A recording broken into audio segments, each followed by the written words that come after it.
Hola, nuevamente estamos aquí contigo, colegas de la enfermería, y me da mucho gusto que en esta ocasión nos sigas sintonizando en tu canal de Educación para la Salud, donde seguiremos compartiendo para todos ustedes trabajos de investigación científica para el personal profesional de enfermería, que sin duda será de utilidad en el desarrollo de tu práctica clínica diaria y como parte de tu formación profesional para que lo consultes. Hoy quiero compartir con ustedes dos temas bien importantes, que son las variables ventilatorias, pero también vamos a analizar las fases del ciclo respiratorio. Ambos temas son muy importantes para que podamos nosotros comprender e interpretar cada una de ellas, cada uno de estos parámetros en la programación de un ventilador mecánico. También haremos una reseña de cómo han evolucionado los ventiladores pulmonares y cómo son clasificados en la actualidad. Pues bien, si ustedes me lo permiten, vamos a dar inicio a esta exposición. Antes que existieran los ventiladores mecánicos de presión positiva y de volumen, allá por el año de 1928, se inventó el famoso pulmón de acero. Este pulmón de acero, llamado correctamente como ventilador de presión negativa, que permitía a una persona respirar cuando ésta había perdido el control de sus músculos o del trabajo respiratorio. ¿Y en qué consistía? Esta máquina bombeaba un flujo de aire que sucesivamente reduce e incrementa la presión del aire dentro de una cámara hermética, en donde la persona que lo utilizaba se colocaba dentro de la cámara central. Era un tanque cilíndrico de acero. Cuando la presión disminuye en el pulmón de acero, los pulmones del paciente se expanden y el aire del exterior de la cámara ingresa a través de la nariz de la persona y le permite mantener sus pulmones llenos. Cuando la presión del pulmón de acero aumenta, ocurre exactamente lo contrario, ya que expulsa el aire de la persona porque se comprime su pecho. De esta manera, el pulmón de acero imita la acción fisiológica de la respiración a través de una alteración periódica de la presión intratorácica que hace que el aire fluya por dentro y fuera de los pulmones. El pulmón de acero tiene un lugar ya muy marginal en la terapia respiratoria moderna, con la llegada de los aparatos de ventilación mecánica de presión positiva y volumétricos. Nos centraremos en la clasificación de los ventiladores mecánicos convencionales de presión positiva, recordando que un ventilador mecánico es esencialmente un generador de flujo, por lo que de manera primaria los vamos a clasificar por esta característica: en ventiladores de flujo continuo y de flujo intermitente. Los ventiladores de flujo continuo son ventiladores neonatales, los cuales mantienen un flujo continuo de gas en el circuito del ventilador. Es continuo este flujo durante todo el ciclo respiratorio, por lo que el paciente puede respirar espontáneamente en cualquier momento, sin necesidad de abrir ninguna válvula del ventilador. Generalmente son iniciados por tiempo, presión y algunos por flujos, limitados por presión, la cual mantiene durante el tiempo inspiratorio programado y ciclado por tiempo. Ahora veamos los ventiladores de flujo intermitente. En estos no existe un flujo continuo. Aquí no hay flujo continuo en el circuito del ventilador mecánico. Durante la fase expiratoria, si el paciente requiere conseguir aire, tiene que abrir la válvula inspiratoria del aparato de ventilación mecánica. Son iniciados por tiempo, presión o flujo y controlados y ciclados por volumen. ¿Cuáles son las ventajas del ventilador de flujo continuo. Ofrecen poca resistencia a la respiración espontánea del neonato. Algunos ventiladores ofrecen inicio y ciclado por flujo. Algunos ventiladores ofrecen un volumen de ventilación y ventilación de alta frecuencia. Entre las desventajas de este tipo de ventiladores es que tienen modos de ventilación limitado. Algunos ventiladores recientes incluyen modos controlados por presión soporte y doble control, o sea, presión o volumen, y solo pueden ser usados en recién nacidos y lactantes menores de 10 kilogramos de peso. Solo algunos ventiladores cuentan con la posibilidad de presión soporte. En los ventiladores de flujo intermitente tenemos como ventajas que en su mayor número tienen modos que permiten controlar a estos aparatos por presión, por volumen o doble control, y pueden ser utilizados en pacientes de cualquier edad y peso. Una de las desventajas de estos ventiladores es que son complejos y difíciles de usar. Se necesita tener una experiencia y capacitación específica de cada uno de ellos. Pero existe también otra desventaja, que hay mayor resistencia a la respiración espontánea del paciente. Pues bien, vamos a dar inicio a la comprensión de las variables ventilatorias aplicadas a las fases del ciclo respiratorio. Estos temas son de suma importancia, dado que cada uno de los conceptos a tratar deben quedar muy claros y no confundirlos, pues debemos interpretarlos correctamente para el beneficio del paciente. Con estos 4 esquemas debemos comprender 2 cosas. La primera, ¿qué es lo que está sucediendo en las vías aéreas del paciente sometido a ventilación mecánica artificial? Y la segunda, ¿qué es lo que está sucediendo con los parámetros programados en un aparato de ventilación pulmonar artificial? El ventilador mecánico tiene que efectuar 3 compromisos en su programación. Esos compromisos nosotros los conocemos como el ciclo ventilatorio del ventilador mecánico, llamadas fases. Cada una de esas fases que cumplirá este ventilador se realiza a través de un ciclado que depende del tipo de respirador que estemos ocupando. Estos 3 compromisos que debe de cumplir como fases ventilatorias del aparato reciben el nombre de fase de insuflación, fase de meseta y fase de deflación o de exhalación. Analizaremos cada una de las siguientes fases. Vamos a analizar la fase de insuflación. ¿Qué ocurre ahora en las vías aéreas del paciente? En esta fase, el aparato genera una presión sobre un volumen de gas, que le conocemos como el volumen de aire corriente. Esa presión sobre este volumen de gas, y tras la apertura de la válvula inspiratoria, lo va a movilizar, insuflándolo ¿hacia dónde? Hacia el pulmón, a expensas de ese gradiente que haya entre un gradiente de presión entre los alveolos y el flujo inspiratorio. La presión alveolar va aumentando conforme los alveolos se van insuflando o llenando hasta el final de la inspiración, lo que conocemos como punto pico, en donde se alcanza la presión alveolar máxima, que está siempre en relación a las resistencias totales respiratorias, así como al flujo y a la elasticidad pulmonar.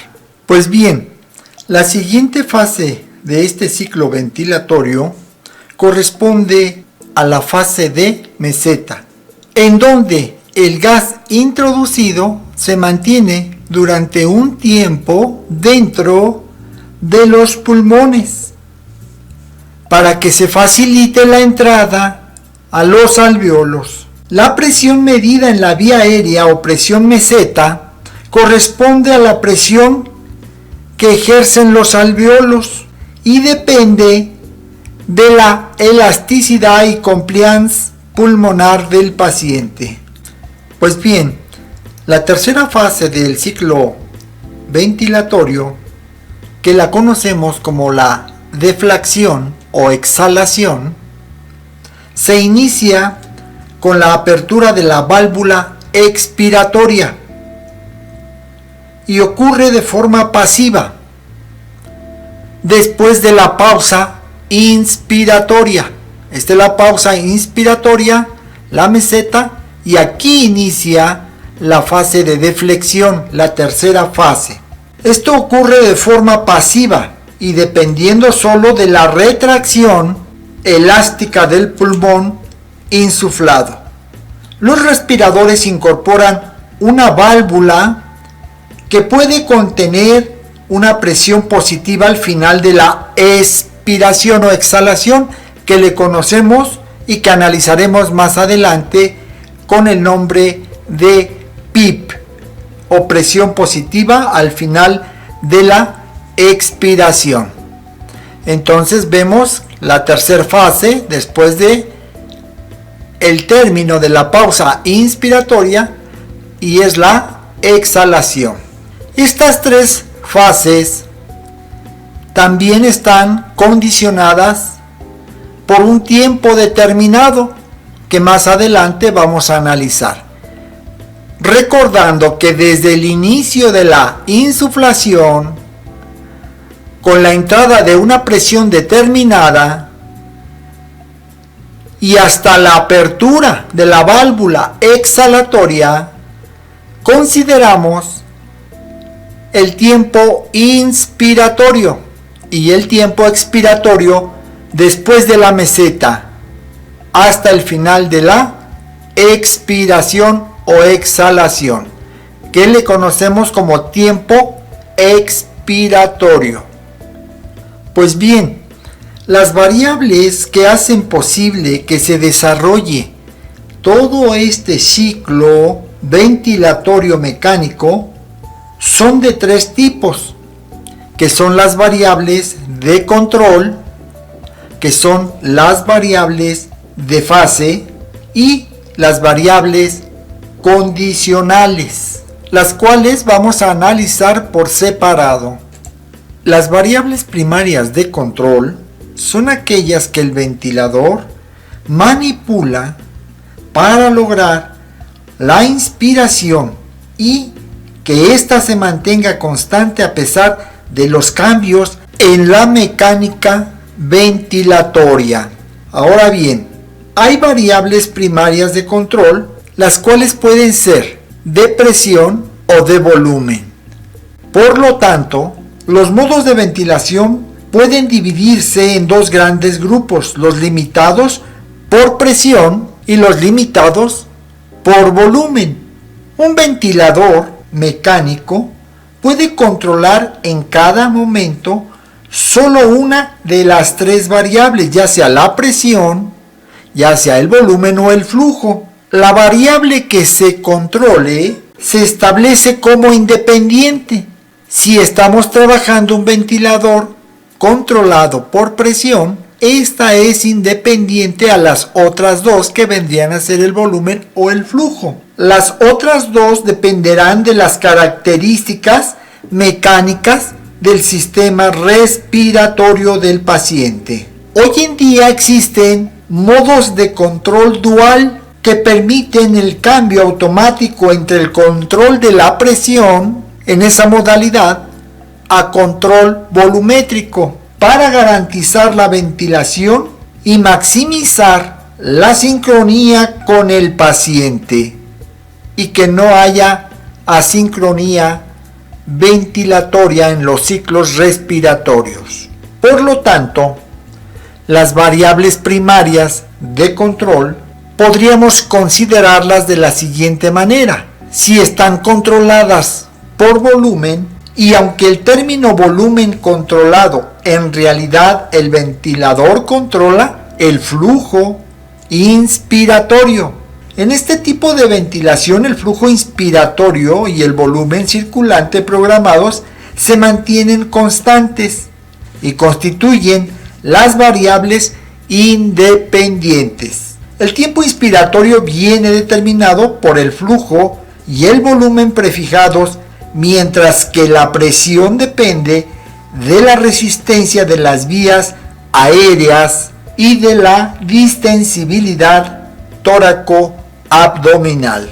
En el caso de la ventilación controlada por presión, la presión inspiratoria programada es constante y se establece como una variable independiente, mientras que el volumen y el flujo varían de acuerdo con el nivel de presión establecido y con los cambios a las resistencias a la ventilación.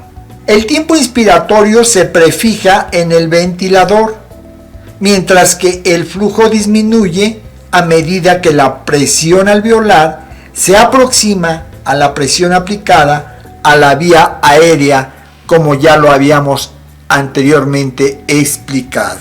Hablaremos ahora de las variables de fase. Las variables de fase son las que definen las distintas fases del ciclo respiratorio. ¿Qué significa esto? Que estas fases pueden modificar las fases del ciclo respiratorio. Es por eso que las variables de fase son importantes, manipulándolas, programándolas en el ventilador mecánico, dado que estas serán importantes para iniciar la inspiración, llegar a un límite ya sea de presión o volumen, ¿verdad? Como lo vemos aquí, cambiar de fase de inspiración a expiración, abrir la válvula expiratoria y dar inicio al ciclado complementario, que sería la expiración, y concluir el ciclo respiratorio, tiempo inspiratorio, tiempo expiratorio. Ahora veremos las variables condicionales. Las variables condicionales son aquellas que son analizadas por el control lógico de un aparato de ventilación mecánica que estemos trabajando, asistiendo al paciente. Estas funcionan de la siguiente manera: desencadenan una acción si se satisface un requisito determinado que hemos programado. Pongamos un ejemplo. Para poder comprenderlo, durante la ventilación mecánica hay dos tipos básicos de ventilación: la controlada por el ventilador y la espontánea, controlada por el paciente. En este contexto, si el ventilador comanda la totalidad de la actividad, el modo será controlado, o el paciente inicia la actividad y el ventilador la complementa, el modo se conoce como asistido, o sea, ayudado. Si se combinan ambas condiciones, el modo será asisto controlado, o sea que una parte la tiene controlada el aparato de ventilación mecánica y otra la tiene el paciente. Prácticamente le está ayudando el aparato, lo está asistiendo. Más adelante veremos sus características, pero esta es una variable. Ahora, una ventilación se considera controlada si el ventilador determina el comienzo y el final de la fase inspiratoria. Este ejemplo que ponemos aquí constituye un modo de sustitución parcial de la ventilación que combina la ventilación asistida, controlada, con la ventilación espontánea. El ventilador proporciona ciclos ventilatorios asistidos o mandatorios que pueden ser controlados por volumen o presión, como ya lo hemos dicho, a una frecuencia respiratoria predeterminada, pero permite que se intercalen ciclos espontáneos entre los mandatorios. En esta gráfica podemos apreciarlo. En una respiración espontánea, en donde el paciente recibe asistencia ventilatoria mecánica y la variable condicional está en un modo que conocemos SIMB, que quiere decir una ventilación mandatoria intermitente sincrónica. Esto quiere decir que aunque ambos, paciente y aparato, tienen un control, están sincronizados a manera de que no haya lucha entre los dos. Más adelante, cuando veamos los modos, vamos a considerar estas variables. En esta gráfica podemos ver que el paciente puede tener una respiración espontánea independientemente a lo programado. Y esto significa que el aparato le da nada más una asistencia, una ayuda en esta variable, para que, aunque tenga una programación, el paciente ahora sea el que controla ciertos parámetros que estaban controlados inicialmente por el aparato, pero al superar con su esfuerzo y una respiración espontánea, esta combinación se vuelve sincrónica y hace de ello un modo diferente de ventilar en ese momento al paciente. Aquí lo vemos, ¿verdad? Si fuera una ventilación mandatoria sincronizada intermitente, el flujo que está programado tendría que venir aquí. Esto no lo tomamos en cuenta. Tendría que venir así. La presión también, ¿verdad? Tendría que venir así cuando es controlada por el aparato. Aquí vemos esta imagen. Este es del aparato. Este es del aparato. Si fuera por volumen, este es por el aparato. Acá, este es por el aparato. Pero si por el esfuerzo y la respiración espontánea del paciente, ahora el control lo tiene el paciente y la máquina nada más lo asiste, veamos, está programado, pero el paciente espontáneamente respira. Eso no significa que haya una oposición, sino que el aparato cede el control al paciente. Estas variables son condicionales y que en la próxima publicación del siguiente tutorial explicaremos los modos donde las variables condicionales son aplicadas.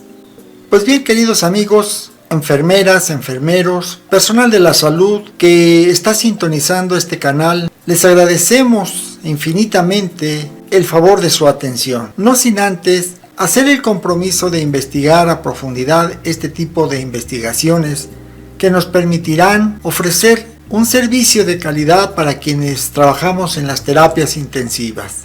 De igual forma, te invitamos a que nos sigas en el siguiente tutorial, que será la continuidad de este trabajo de investigación y que nos ayudará a fortalecer los conceptos y el conocimiento de cada uno de los temas que hemos tratado, para que estos sean llevados al ejercicio profesional y en el desarrollo de la práctica clínica diaria como personal que elaboramos en las diferentes terapias intensivas de nuestro país.